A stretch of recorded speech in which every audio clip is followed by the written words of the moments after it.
Dear students, in this module, we'll be continuing with our ongoing chapter 6, life processes. The last life process which we need to discuss is excretion.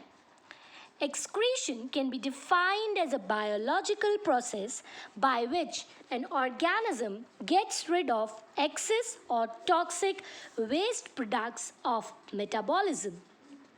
And osmoregulation is a process that maintains the amount of water and proper ionic balance in the body fluids. What is the importance of excretion in osmoregulation? Is to remove the unwanted byproducts of metabolic pathways. Excretion removes toxic chemicals which damages the cell. It helps to regulate the ionic concentration and the water content of the body. It also helps to maintain the pH of the body. In unicellular organism, the waste is eliminated by the simple process of diffusion. But in case of multicellular organism, waste products are removed with the help of specialized organs. Talking about the excretion in case of human beings. Excretory system in human beings, also known as urinary system, consists of a pair of kidneys, a pair of ureter, the urinary bladder which stores the urine, and the urethra. The two kidneys are located towards the back of the lower part of the abdominal cavity. Left kidney is placed at a slightly larger and placed at a higher position than the right kidney.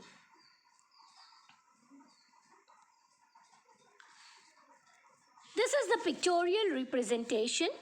detailed pictorial representation of the human excretory system. As discussed, there are two kidneys in the humans. Each kidney is purplish brown, flattened and somewhat like rajma bean. It is about 12 cm long, 6 cm thick and 150 grams in weight.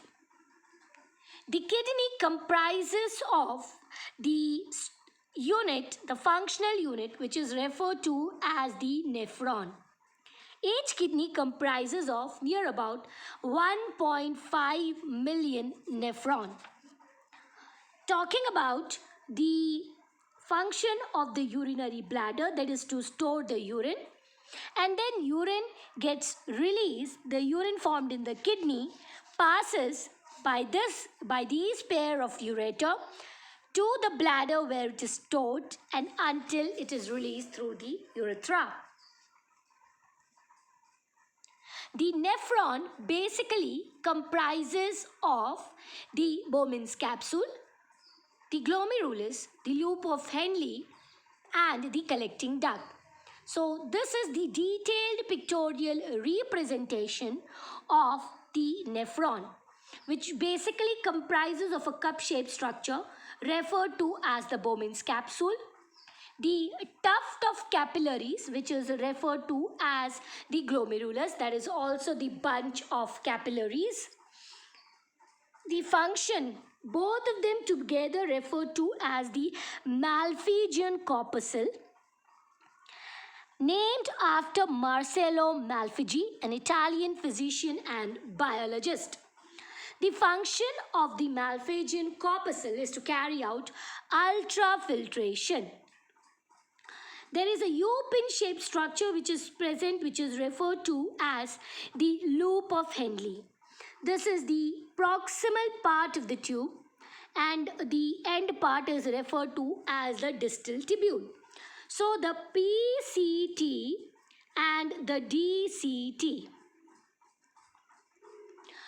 The substances which need to be eliminated from the body move into the Bowman's capsule, get filtered up with the help of tuft of capillaries, using pressure through glomerulus. Then the substances, they pass into the tubular structure, which is folded, U-turn, and before the things move on into the collecting duct.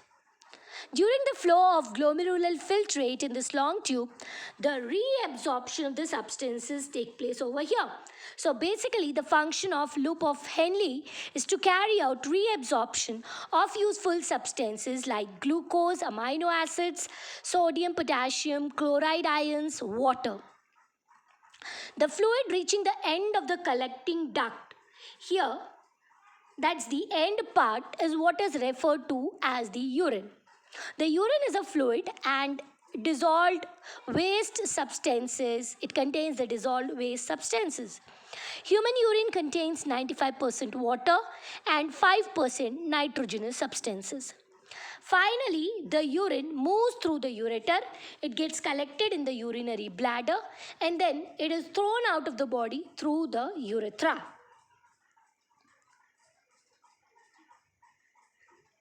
So basically, the nephron, that's the functional unit of the kidney.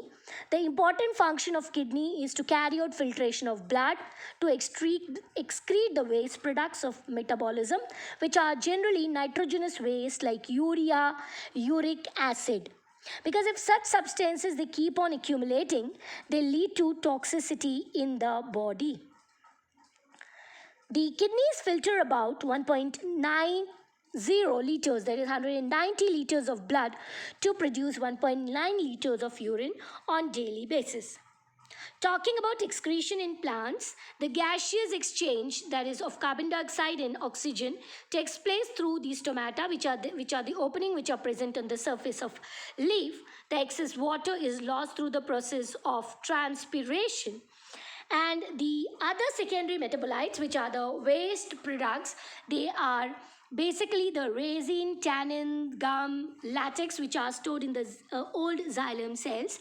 And these waste products are basically removed through the roots.